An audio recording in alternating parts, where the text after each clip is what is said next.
2 రోజుల క్రితం వనస్థలిపురంలో అదృశ్యమైన వ్యాపారి సుబ్బారావు కేసును పోలీసులు ఛేదించారు. నాగపూర్ వెళ్తుండగా ఆదిలాబాద్ దగ్గర అదుపులోకి తీసుకున్నారు పోలీసులు. దీనికి సంబంధించి మరింత సమాచారం మా కరెస్పాండెంట్ తిరుమల అందిస్తారు.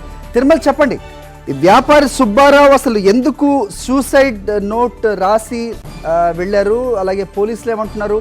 వాళ్ళు ఆదిలాబాద్లో దొరికారనే సమాచారం అందుతుంది. ఏం చెప్తున్నారు పోలీసులు? What is the updates?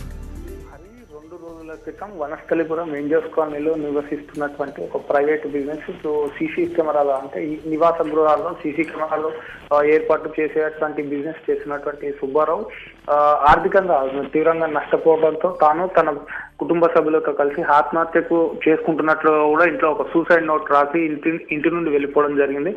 ఈ కేసును సీరియస్ గా తీసుకున్నటువంటి పోలీసులు తన ఎట్టు పరిస్థితుల్లో తన కుటుంబ సభ్యుల్ని కాపాడాలన్న ఒకే ఒక ఉద్దేశంతో వనస్థలిపురం పోలీసులు కేసు నమోదు చేసుకొని ఎస్ఐ కృష్ణంరాజు ఎస్ఐ ఆధ్వర్యంలో ఒక ప్రత్యేక బృందాన్ని కేసు పైన దర్యాప్తు ప్రారంభించారు. దర్యాప్తులో భాగంగా అతన్ని సుబ్బారావు వాడుతున్నటువంటి ఏటీఎం కార్డు ఆధారంగా పోలీసులు అతన్ని నాగ్పూర్ వెళ్తుండగా ఆదిలాబాద్ నిర్మల్ మధ్యలో నిన్న రాత్రి సుమారు 11 గంటల ప్రాంతంలో అదుపులోకి తీసుకున్నట్లుగా కూడా తెలుస్తుంది. ప్రస్తుతం అతన్ని తీసుకొని తిరుగు ప్రయాణం హైదరాబాద్ బయలుదేరారు. మరి కాసేపట్లో హైదరాబాద్ చేరుకుంటారు. హరి, అంటే వ్యాపారం అని చెప్తున్నారు, అంటే ఎవరైనా ఒత్తిడి వల్ల ఇలా చేయవలసి వచ్చిందా? అతను ఏదైనా అప్పుల బాధలు ఉన్నాయా? ఏ కోణంలో చూస్తున్నారు పోలీసులు? అలాగే ఇప్పుడు అతను తీసుకొచ్చి ఇక్కడ ఏదైనా అంటే ఏ విధమైన ఇంట్రాగేషన్ ఉంటుందంటే ఏం జరగబోతుంది పోలీసులు? హరి, ప్రధానంగా ఎవరైతే ఇతను ఇంటి నుండి ఆత్మహత్య చేసుకుంటున్న కుటుంబ సభ్యులు అని చెప్పి సూసైడ్ నోట్స్ రాసిపెట్టి ఇంటి నుంచి వెళ్ళడం జరిగింది. కేవలం పోలీసులు ప్రధానంగా అతని ప్రాణాలతో పాటు